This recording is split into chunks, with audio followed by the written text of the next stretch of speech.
FM, K293CF, Moreno Valley. The following program on KCAA is Steve Matley. We are on KCAA 1050 AM, and we are on KCAA 106.5 FM now.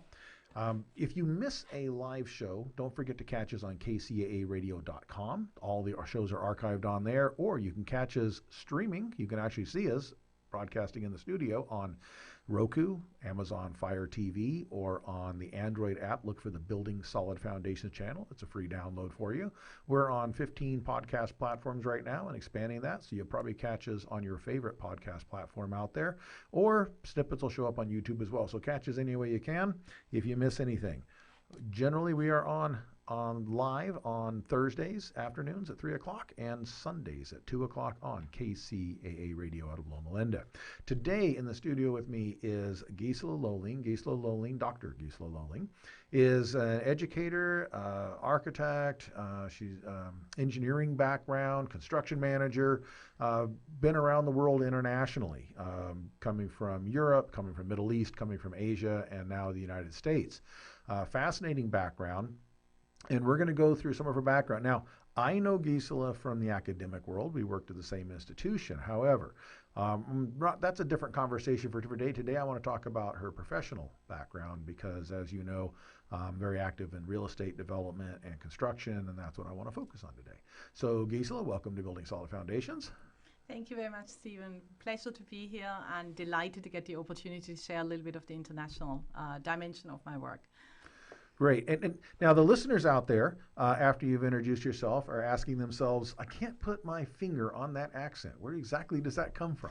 Because you come from a combination. So tell us about that. It's completely muddled. So originally from Germany, but educated in the UK. First job was in New Zealand. And then afterwards I went back to Germany for a short stint at a future trend analysis research institute for the Fraunhofer, and then went for 15 years to Dubai. And then 5 years in China, and now in the US. So a world traveler, and again, both in practice and in education. And again, I want to kind of focus on your practice background. Your education background goes from 98 to the present day, but your practice goes back even further than that. You were very active in the Middle East doing major construction projects. So fill us in a little bit on that, because the Middle East, I think I don't know, I haven't been there, but I hear it's a little bit tough world for a female leader to be in. Yes and no on that one. I mean, it's a fairy tale land for architects, and it's a fairy tale land maybe also for real estate and investment developments to go in, because it is sold as that via the market. I initially went there as an academic and was then approached whether I could help out on some projects in Dubai. And I joined, whereas all of my colleagues said, oh my God, how dare you join there, etc. And everything that they do is copycatted, it's not good quality. And my motto was, if I can make a little bit of a difference to actually improve the quality, then it's worth my time. And that's what I did, and worked on over 30 high-rise projects, over 370 meters, and one super high-rise project, which is called the TT, which is with Iron Pay Associates, which is 1.2 kilometers tall, high-rise tower. It's actually 4 towers fused together with 50,000 people in the tower and 500,000 people in the community surrounding it. So it's like Manhattan in one project. Right. So Dubai is a place where you talk high-rises. 100 years ago, New York City was the high-rise capital of the world. Chicago initially, then New York City. And now Dubai really is. And yes, there's copycat architecture through there, but Dubai has tried to do original projects, a lot of them quite original projects. So I think they're trying to build their brand on being unique, different, and having the tallest, most impressive skyline in the world, it looks like. So it's a great place to get into that. All of it, unusually, it's kind of controlled by a singular owner, though, right?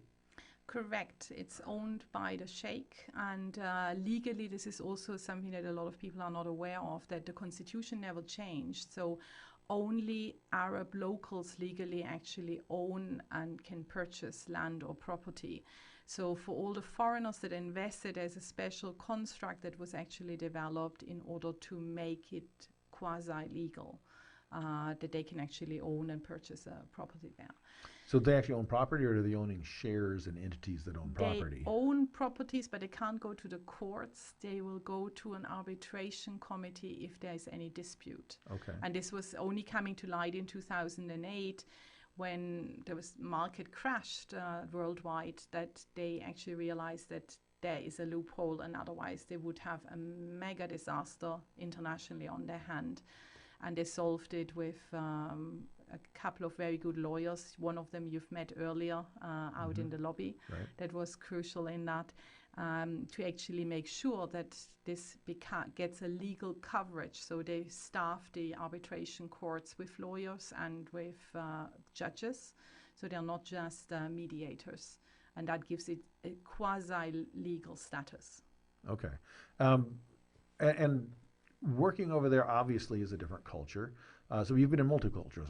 Even Europe, Germany and Great Britain are both European cultures, but different. Obviously, they have a history of being quite different. Then the Middle East is extremely different, although there's a heavy European influence there because of colonization. And then in Asia, that's an entirely different culture. So obviously very flexible, very adaptable. What would you say is the most striking difference working in those areas? I mean, the culture is the difference as a nutshell. But as you pointed out, there is a lot of parallels, or they are leaning on to the West because they want to prove themselves that they are equal to the West. So their regulations or their behavior or procedures are based on the West. So typically that then the American systems would be used for example, for urban planning sites, but then the building regulations would be pivoted around British regulation system. So they are all very, very similar, and then they're starting to adjust them to the locality due to the climate in the one part, and also due to the culture.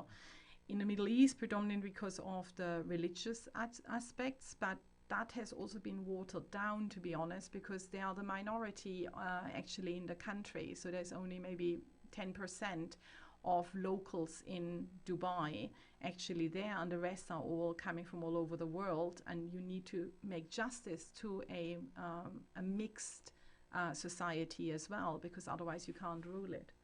So that but is Dubai, from the Middle Eastern one side. Yeah, Dubai has gone out and actively courted Western money and Western ideas and concepts to come in to modernize the city.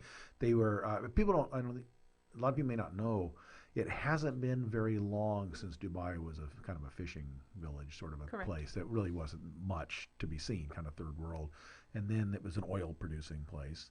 And then at some point they decided, what if the oil runs out? What's plan B? And they created what is now what we know as Dubai. It's all been very recent. When you look at the scale of history, it's been really a generation and a half, maybe. Correct. And it's the question what happens afterwards, and that's the key question where there are so many variables, which, I mean, politics, economics, global warming, what it does to the Middle East and to the property lines there is all elements. And then when you're going across over to Asia and you're looking at forces there, and yes, they did similar lean on the West in order to mirror to a development that would be attractive and also successful being evaluated by the West.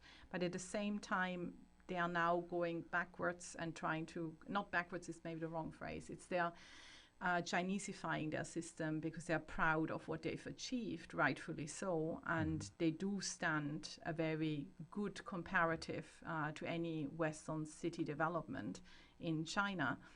But for me what's interesting is how the market forces have changed and how pivotal education was in that. So if you take the Middle East, 20 years ago there was no program that taught sustainability or taught urban design. So they were bringing people in, they were either bringing international consultants in, or they trained people from the regions up to do that job. And that was so because it was a training up rather than actually really achieving a skill level. Now they've gone through 1-2 generations actually of students, cohorts that are also brought up from there that are making then a major impact to make it a education or a construction real estate situation that does justice to the locality. And that's where it then closes the loop, this merging of the Western education system, the Western base laws that they had with the Eastern culture and the Eastern way of doing things, and that they've achieved now in the Middle East. And I think similarly in China, that they are at that point that they can stand by themselves. They do not need the internationals any longer to come in. And I think that's the natural evolution of most places. If you're going from somewhat primitive to more modern, initially you have people that come in and bring their ideas from outside in and plant them there. And then as you train people up, eventually those people adopt those ideas, and then over time they create their own version of their own ideas and then merge it with their own identities. And then pretty soon you have what's more of a native identity going on there, different than what was there, but their own flavor of what the modern world looks like. I think I've never been to Dubai. It's on my list of places to go, but I find it thoroughly fascinating to see what they do there, and the fact that when they put their mind to something, they get it done. We're going to take a short break. When we come back, we're going to continue our conversation with Dr. Gisela Lolin. We were talking about international real estate development and working multiple continents and multiple countries and multiple cultures in the built environment. This is Steve Matley on Building Solid Foundations Radio. We'll be right back after this short break.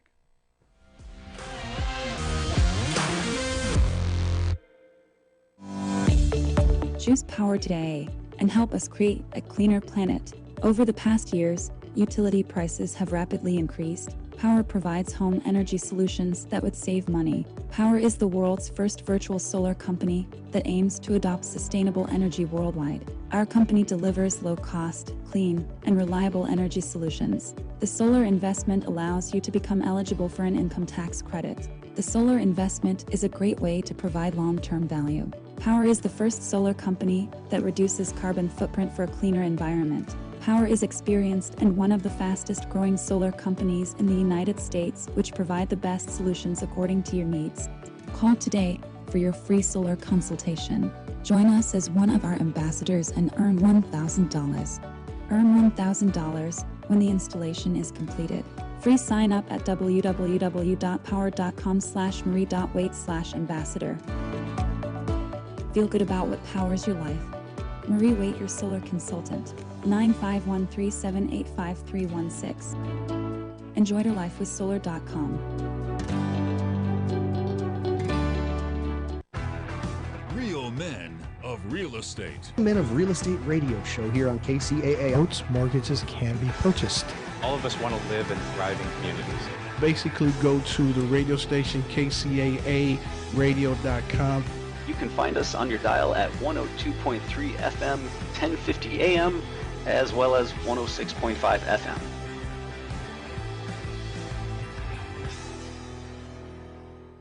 Are you a real estate investor looking for a new opportunity in one of the top tourist destinations in the world? Look no further. Welcome to Punta Cana. Perla Bahia is a private resort-style community in Punta Cana that consists of modern condos, custom villas, and various commercial amenities. So if you're interested in learning more or joining us on one of our monthly investment tours, don't hesitate to contact me today at 909-494-2280.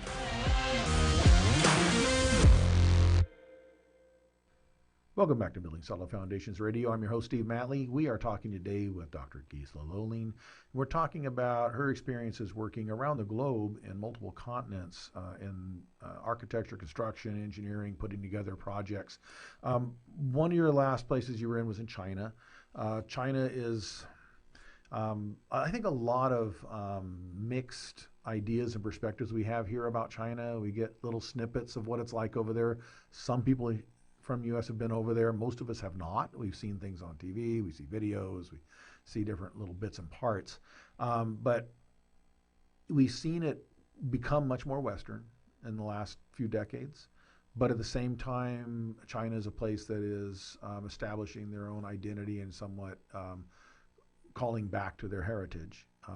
So tell us what things are like, how they run things in China, how they do things, how they structure projects, because I know they're different than what's here.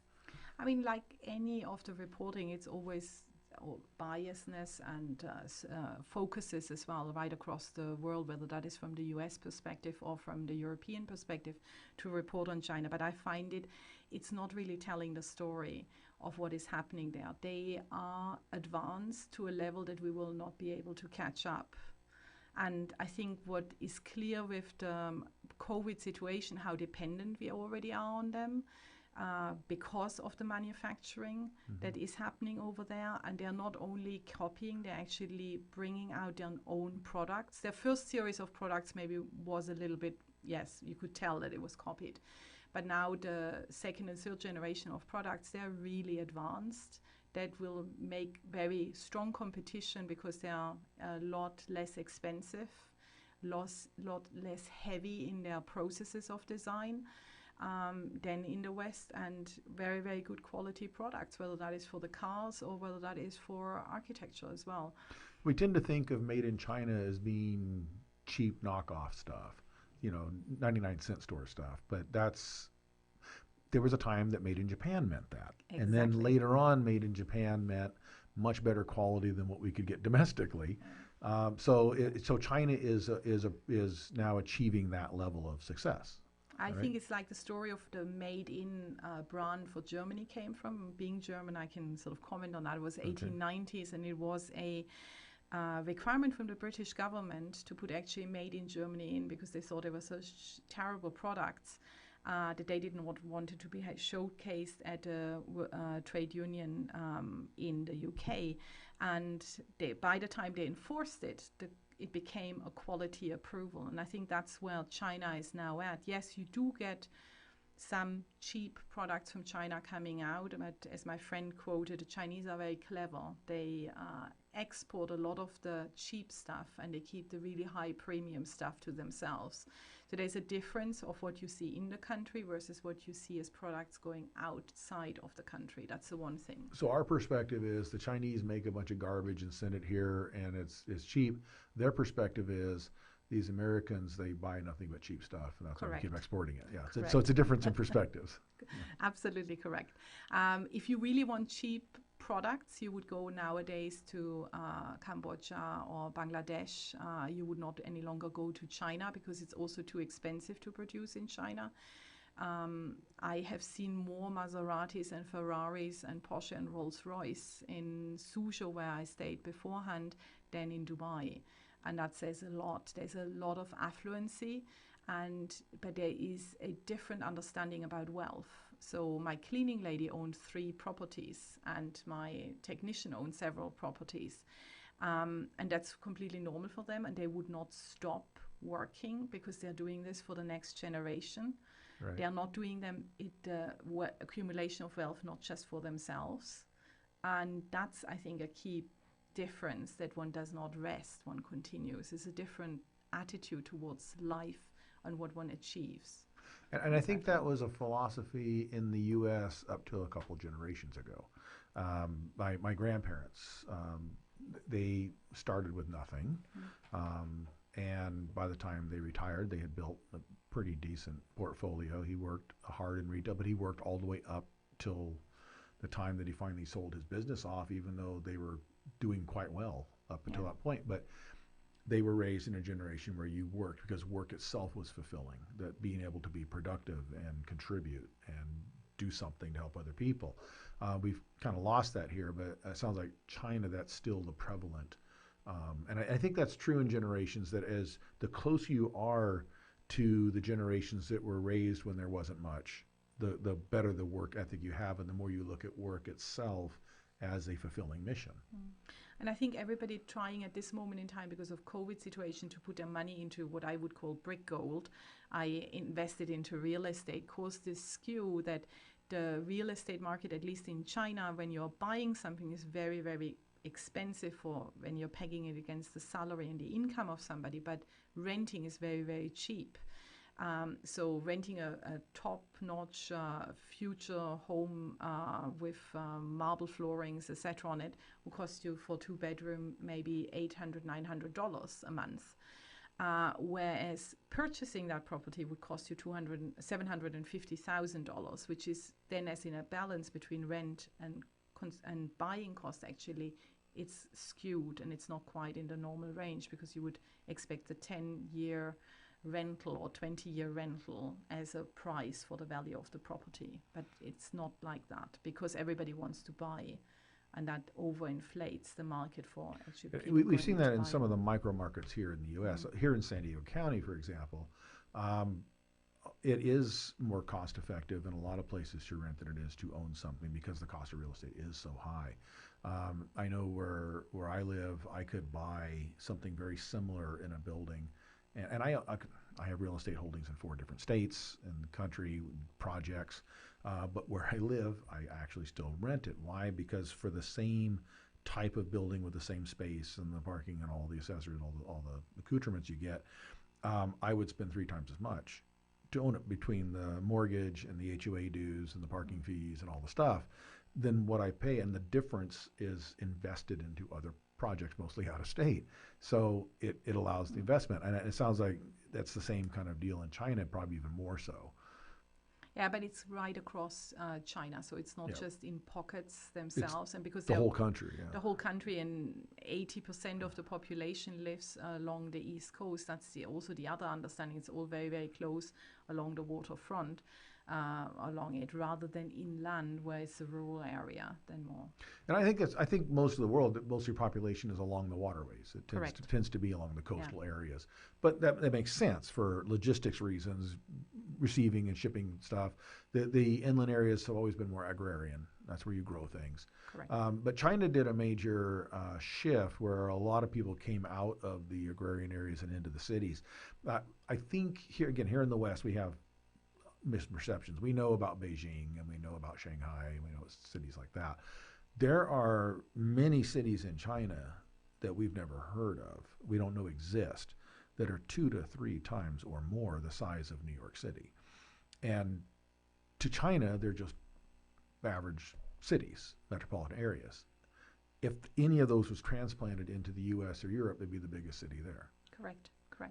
I mean, the size of the city and the size of the population is enormous. So to brush it all off with a statement and a focus on the rural area is also not doing justice, because the majority actually lives in the cities. Right. And the cities are very well developed and their infrastructure is impressive. And I wish we in Germany or in Europe would have, and I guess also here for the US, actually the train systems that they've got is amazing, is out of this world. So the U.S. is lagging behind Europe on that, which is lagging behind Asia on that. Yes. So, yes. But they've took the technology from Germany and France for the fast trains, and they've increased the speed on the trains. They've developed their own generation of trains that is actually 50% faster, and that's exemplary for all of the things that they're doing. They copy, learn from it, develop it faster, and actually develop a product that is much better than the original was. Yeah, here in California, I believe the so-called high-speed train project, which is a complete mess, I think there was parts of that route that weren't going to exceed like 60 miles an hour or something like that, because they were on old tracks. So that's not really high-speed rail in my book, and it wasn't going anywhere anybody wanted to go. I know in China that is actual transportation that people use. It's how you get back and forth, and sometimes potentially with not much different time than taking an airplane in between places. It's preferable to go by train. It's much more comfortable. They're super efficient, super clean, super nice to go with.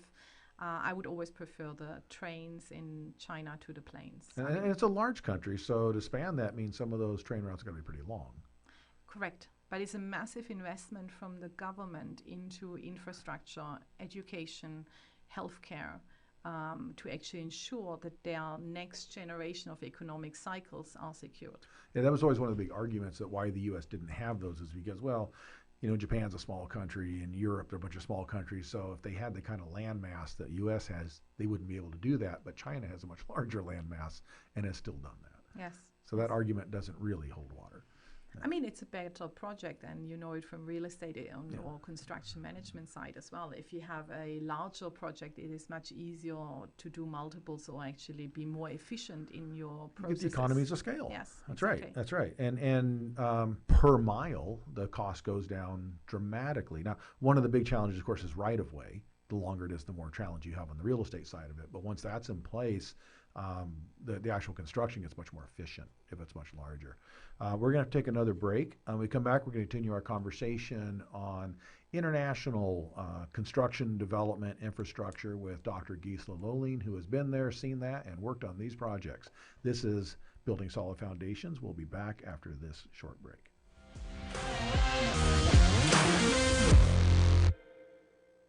FireUp Connect is the most innovative business networking group, supporting and collaborating with a dozen of small businesses that are interested in building and establishing strong business connections, hosting educational live seminars while carrying out business and community-driven projects, as well as marketing programs as a part of its membership program.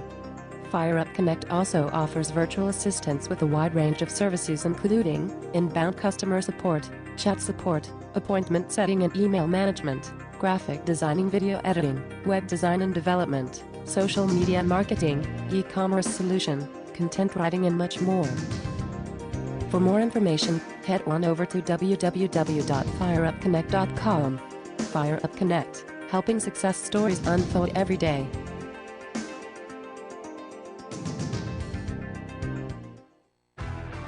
Real men of real estate. Men of Real Estate radio show here on KCAA. Boats, mortgages can be purchased. All of us want to live in thriving communities. Basically, go to the radio station KCAA radio.com. You can find us on your dial at 102.3 FM, 1050 AM, as well as 106.5 FM.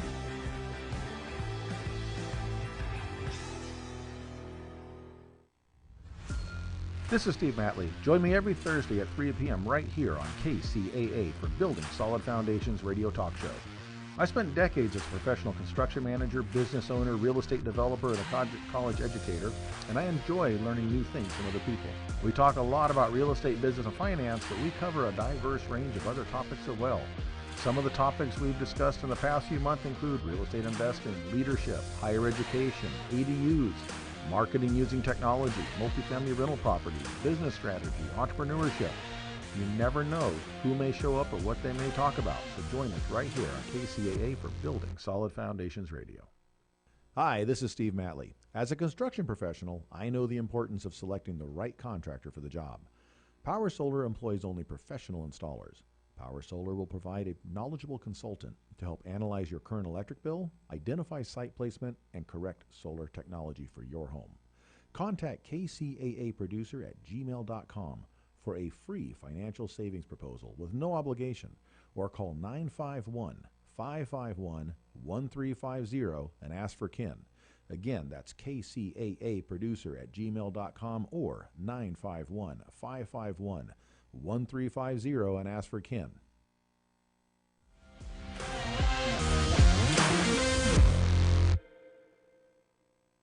Welcome back to Building Solid Foundations Radio. This is your host, Steve Matley. Today we're talking to Dr. Gisela Lolien. We're talking about construction and real estate development and infrastructure around the world. And we spoke last segment about China and some of the differences.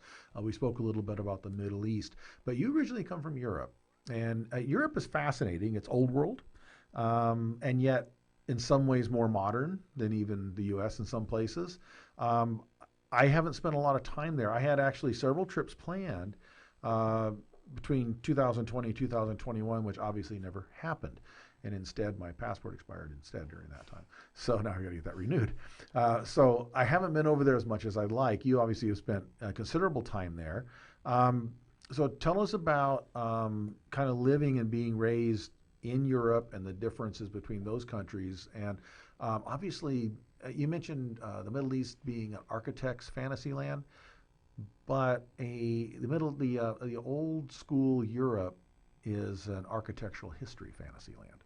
I think I blame Hollywood on that one, Because you have all these fantastic movies that make Europe look so fairy beautiful tales. and fairy tale-ish as Yeah, well. it's That the land of everybody Cinderella. wants, Exactly. yeah, that everybody wants to go to. Of course, being from Europe, I definitely are pro-Europe on this. However, it is also because of its age has its limitation because of it cannot as easily adjust infrastructure and systems. They got tiny little streets. Correct. And I was maybe very lucky because I grew up in a family that had brick factories for over 250 years in the family. Okay. We had 25 factories and was one of the first ones in the 70s that got European funding to go into robotics for the brick manufacturing. So I always had the affiliation with. So at that industry. era, then bricks would have been in huge demand because that was during Reconstruction. Correct. Correct. I mean, 250 years back, it's even further. Right, but I would say, but your parents' generation would have been rebuilding after the war, right? Yes, correct. Yeah. And also exporting into Iraq. I think we've delivered the stones for the Parliament building, and also in China, in Beijing. So we always worked on an international level. Maybe that's the reason why I ended up in an international level. But to say on the side of construction at this moment in time, it's booming. So it's very difficult to actually get an architect to design you anything. It's very difficult to get a contractor to actually build you something because they are actually working flat out. And with it also post-COVID, the prices are going up for everything that you do at the moment there. And that's maybe something that is worth spending a little bit of time on this entire economic situation, that what we are building, what we are constructing, and then what we are selling things for, this sort of skew that we are currently seeing because of an instability in the economy. And it's desperately filled. In the first phase, it was in the 2008 time, everybody rushed for the gold, and now everybody seems to rush for real estate.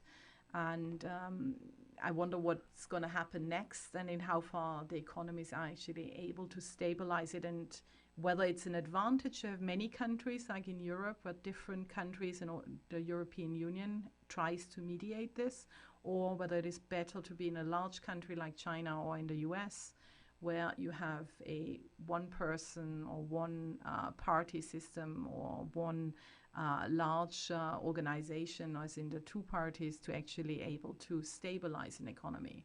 Right. And that I don't know. I think that will be interesting to watch over the future of which one is better in acting sensibly for the economy and also not losing the people behind on a social system. Right. Now the architecture of an area generally tends to reflect the culture and its values.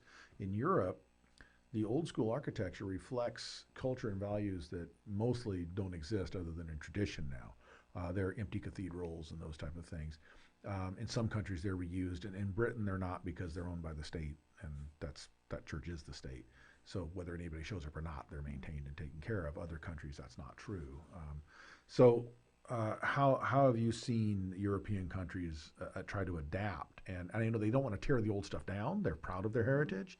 At the same time, those buildings may not be as practical as what they would need for modern uses. It's the heritage authorities in the different countries are often acting like straitjackets. They protect it so much that it becomes very, very difficult. And then you need to have the right leverage or the right connections to actually get sense into them, that this should be the case. So my sister is a Franciscan nun and actually has a convent with 28 buildings that need to be restored. And the biggest problem is that they decided to choose the oldest part of the convent to live in. And the heritage authority is making it nearly impossible because they don't want to make the building fit to live in. They want to have it more or less just like a museum, and that doesn't work. And that also is financially not easy viable. to say when you don't live in the building. Exactly. Yeah. Exactly. So it took a visit from the Minister of Construction to actually see some common sense and get an instruction out back to the heritage authorities to actually become real of what needs to be done in order not to kill the convent off in the process of renovation. Yeah, I find the built environment, there's the little special interest groups that are always at odds with each other. There are the historical preservationists, and I think that's important because a lot of great buildings get mowed under that shouldn't, I think.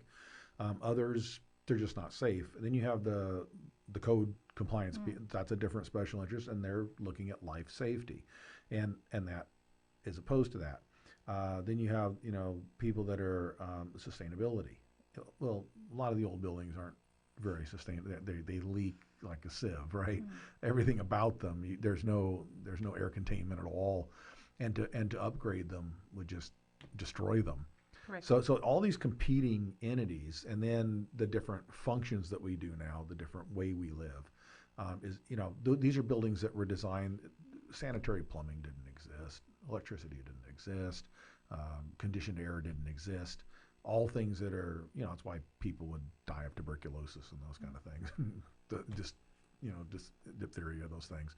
So as we've evolved, those competing interests tend to be at odds, and I find that it's here in the U.S. as well. I think it might be more so in Europe. Correct.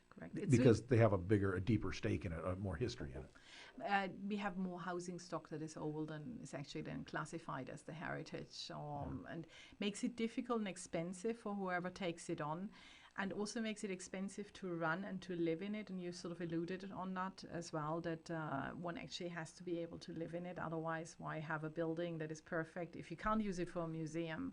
Everything can't be a museum. Exactly. And that makes then the issue that you get a lot of castles that are fully renovated after the wall came down, and they are sold for $1, because actually running it will cost you an enormous amount, and any alteration that you would want to do will cost you again an enormous amount, and a lot of time invested to get it approved by the heritage sort of authorities.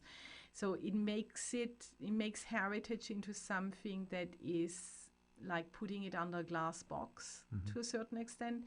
There are some very successful projects, but they are unfortunately not the rule.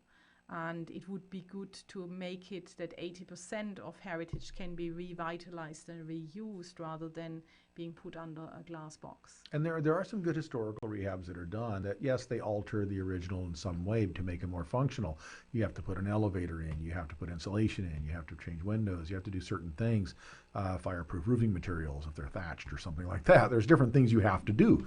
But the essence of the building and the fact that it's still there, I find a lot of times the most ardent advocates of preservation are the very people that are causing the building to decay, fall apart, and not be preserved. Because it becomes prohibitive for anybody to come in and maintain. Correct. And that component of intangible heritage that the United Nations had put on and valued it equal to actual built heritage, I think that is something that is not often enough in the discussion, because it is not as easy to sort of quantify. But of course, if you have a building that is still functioning as it did 100 or 200 years ago, I think that is much better than actually converting it just into a museum or letting it run down as the other option. And most museums don't have the funds to maintain anyways. Correct. So yeah, they end up becoming part of an academic institution or something that now has to maintain that as part of their institution or something like that. That's the only way to make it work. I find the other thing interesting, being not just in the U.S. but in Southern California, what is considered historical heritage here is laughable to most of the country. A gas station that's 45 to 50 years old is considered historic, right?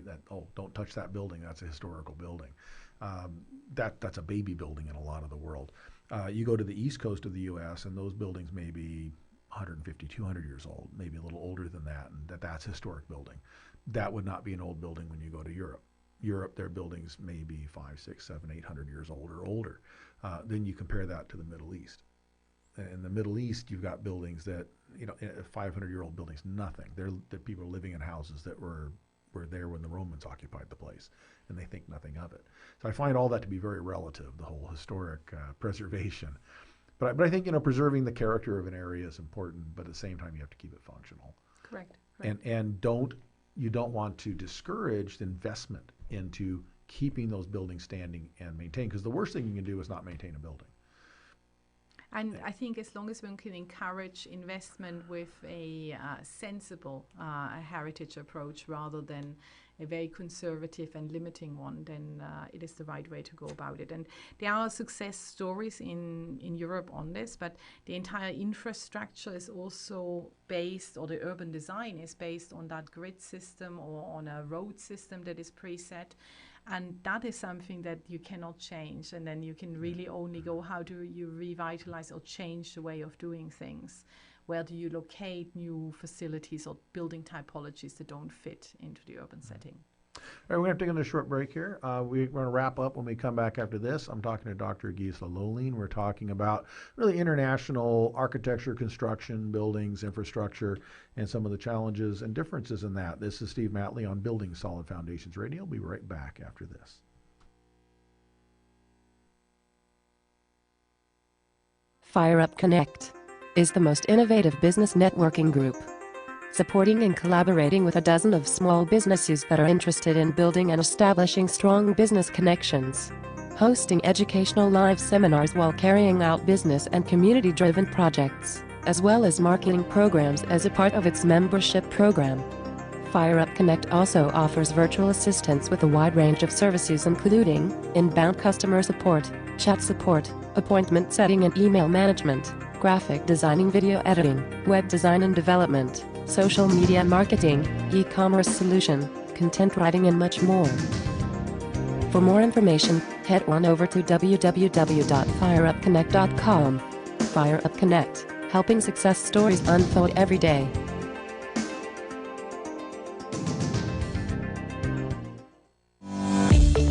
Choose power today and help us create a cleaner planet. Over the past years, utility prices have rapidly increased. Power provides home energy solutions that would save money. Power is the world's first virtual solar company that aims to adopt sustainable energy worldwide. Our company delivers low-cost, clean, and reliable energy solutions. The solar investment allows you to become eligible for an income tax credit. The solar investment is a great way to provide long-term value. Power is the first solar company that reduces carbon footprint for a cleaner environment. Power is experienced and one of the fastest growing solar companies in the United States, which provide the best solutions according to your needs. Call today for your free solar consultation. Join us as one of our ambassadors and earn $1,000. Earn $1,000 when the installation is completed. Free sign up at www.power.com/marie.waite/ambassador. Feel good about what powers your life. Marie Waite, your solar consultant. 951-378-5316. Enjoy your life with solar.com. Are you a real estate investor looking for a new opportunity in one of the top tourist destinations in the world?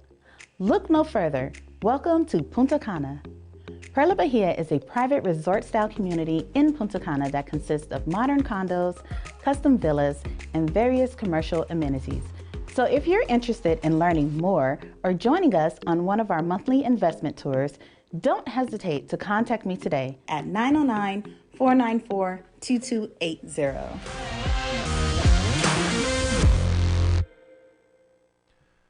Welcome back to Building Solid Foundations Radio. I'm your host, Steve Matley. I'm talking to Dr. Gisela Loline. We've been talking about really international architecture, buildings, the built environment, infrastructure. And we focused a little on the last segment about the past and preserving the history and the heritage. But let's take a look into the future. What's going on in the future? And the big contrast between old school Europe and modern day Dubai would be, and modern day China. Those are very big contrasts. Where do you see the future going? Oh, if I would know that, we'll actually make a lot of money on the stock exchange.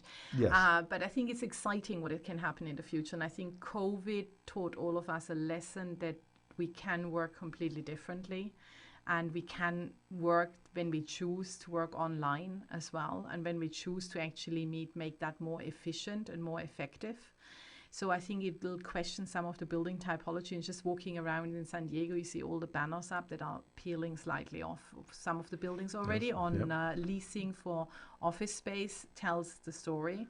And that was happening before the pandemic. A lot of the office buildings were already emptying out for a lot of reasons.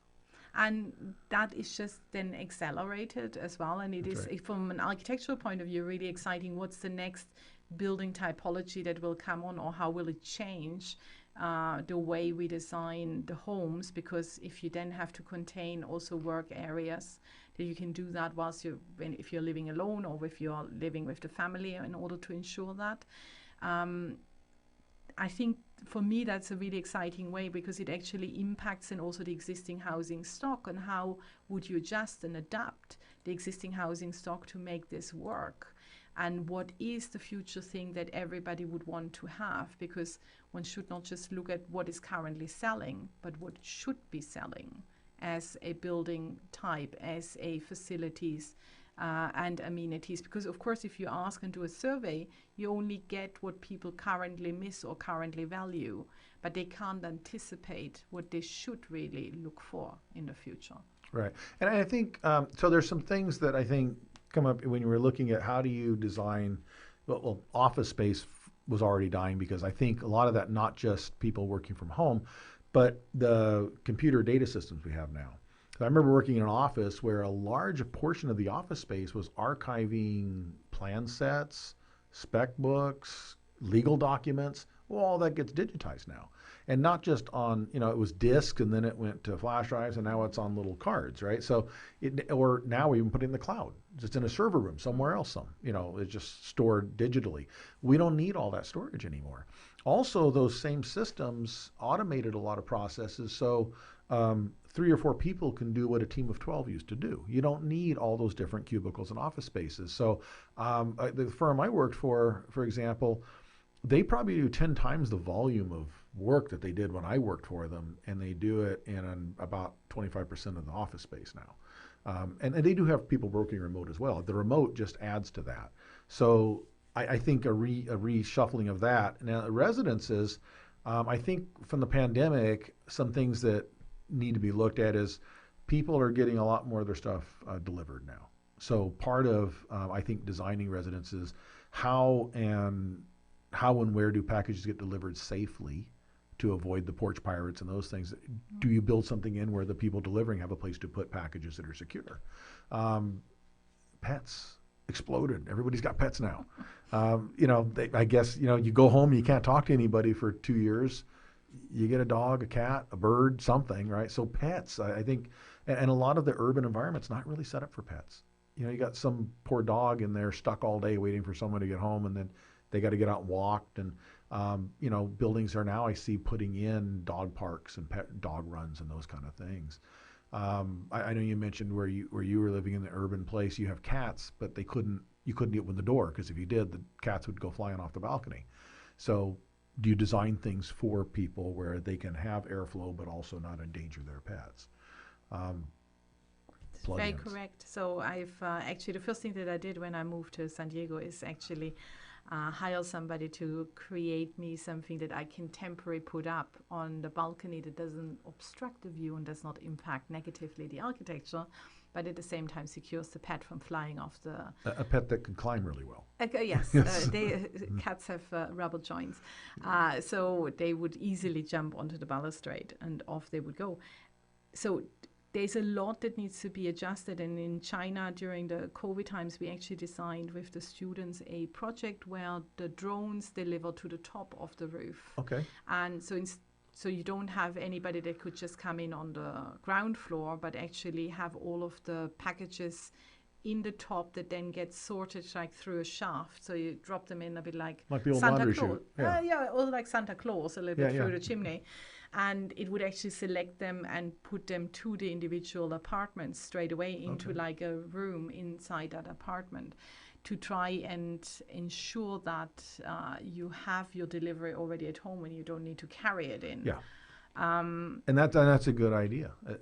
And it's coming and looking at new ideas, and I think especially in the education side, it as well. Students are very fresh and uninhibited. That's right. With coming up with ideas on how one can solve issues, whether that is how do you screen somebody, whether they've got COVID as they're coming through the door, that they don't even allowed into the inner lobby part, etc. on it. So all those sorts of issues become maybe more and more of concern as well on how to embed that. And I think offices should focus on why do you come into an office, and if it's just for networking, then those should be really good networking spaces that you can actually accommodate. I think a lot of times there's an accountability factor that they feel they need to build in, but I think they have to go back and check assumptions at the door and rethink how do we ensure that people are doing what they need to do and delivering on time, because they don't need to warm up a chair in the cubicle next to you to make sure that they're doing their work.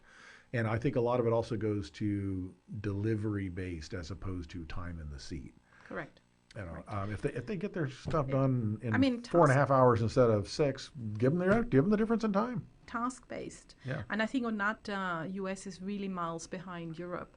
Porsche produces their cars in 32 hours. The work hours is 32 hours, whereas from the trade union they would have to work 36.8 hours.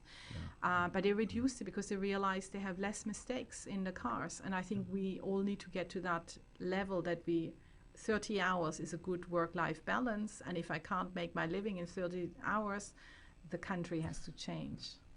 With that, we need to wrap it up. Thank you, Dr. Gisa Loling, for being on Building Solid Foundations Radio. It's been a fascinating conversation. Hope to talk to you again in the future and have a follow-up conversation on some other things. This is Building Solid Foundations on KCAA. Don't forget to catch us every Thursday and every Sunday live, or catch us kcaaradio.com for the archive, or on your favorite podcast platform on one of our streaming platforms. I'm your host, Steve Matley, and until next week, go do something different. KCAA Loma Linda. Southern California's Mind Spring. Progressive talk in Southern California. The legends you love and the best talk. Hi, I'm food critic Alan Borgen, and I'm excited to tell you about Ray's Shanghai Bistro, located next to Redlands DMV on Lagonia in Redlands. Ray's Shanghai Bistro offers the largest and most delicious array of traditional and original Chinese dishes available in the Inland Empire. Some of my favorite dishes are the house-made pot stickers, the crisp pork spare ribs with garlic, their unique spicy lamb with bamboo, the sweet and tangy deep-fried orange peel beef, and the savory basil